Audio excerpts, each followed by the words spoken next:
皆さんこんにちは。ワールドラバーマーケットのやすんです。今日の卓球知恵袋は、弾く感覚、例えばフラット打法とかバックハンドの弾きとかハーフボーレーとかですね、そういったものに使われる弾きっていうことを感覚を強くするっていうのをやっていきたいと思います。ちょっとのコツといいますか、練習といいますか、ちょっとした手順を踏むだけで弾くイメージっていうのがとても湧きやすくなる方法があるので、そちらを紹介していきます。スマッシュの威力が出ないと悩んでいる方や、自分の弾く力が弱い、どうしてもフラットな打法をしてもスピードが遅いと思っている方で、あとは初心者の方なんかだと、フォアはスマッシュはなんとなくできるのに、バックは乗せて送るだけのバックしか最初できない、これは誰でも最初そうだと思うんですけど、私も弾く強いバックハンドが打ちたいと思っている方など、ぜひこういった弾く感覚を覚えるトレーニングっていうのを試してみてください。では、どうやって弾く感覚を覚えるかっていうのを紹介していきます。これはですね、たった一つの手順、音を鳴らすということをやっていきます。実際に球を打って速い球が出た時、ラバーで打った時の音、例えばパキンっていう金属音だったり、いろんな音がすると思うんですけど、速い球、いい球を打った時っていうのは鈍い音よりもちょっと気持ちのいい高い音とか軽い音が鳴ると思います。そういった音を出せば逆に弾いた感覚っていうのが生まれている証拠なので、じゃあどうすればそれを養えるかということですね。これも音を鳴らすんですが、今度はラケットを置いて手を叩いてみてください。この当たった時の感覚ですね。ラケットを握って弾けない人っていうのは肩に力が入ってスイングスピードが遅いからボールに力が伝わらない。速く振ってるつもりでも遅い。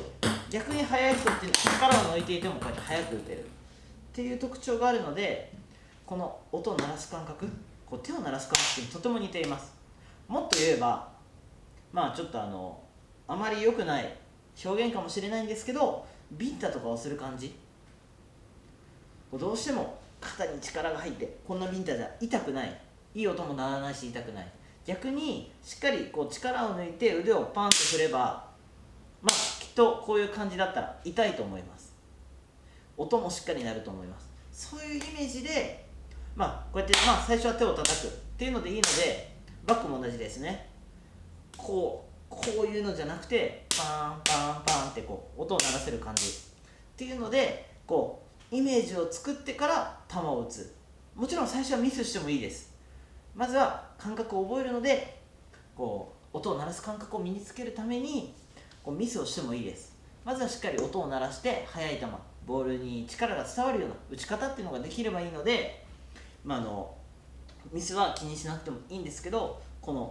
まずはラケットを持たずに音を鳴らす感覚っていうのを自分の中でイメージを作って、実際にやってみて、こういう感じだな。逆に肩に力が入ってのスイングじゃ音が鳴らないのと一緒で、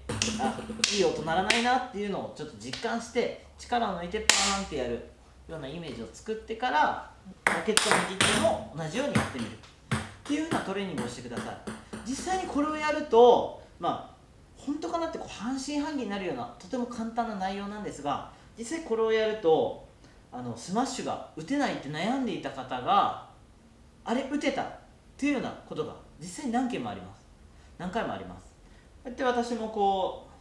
時々講習じゃないですけど教えたりしていると、スマッシュが打てないんですなんて言われても、こうすればいいですよって音を鳴らす、手を叩いてもらったり実際にしてもらってからスマッシュを打つ、今の感じ忘れないでくださいねっていう形でスマッシュなんか打ってもらうと、すぐに速いスマッシュ、パチンと音が鳴るスマッシュっていうのを打つことができます。ですので、ぜひこの弾く感覚っていうのがまだわからない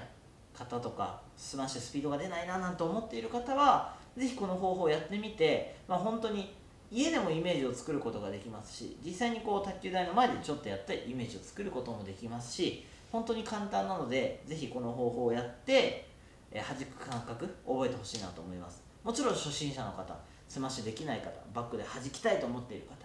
なんかにもぜひやってもらって、まずはイメージを作る。でそこから感覚を作って作る練習をするっていうような流れでやってもらったら、すぐに弾くことっていうのはある程度のレベルまで覚えることができるので、ぜひ今回の方法やってみてください。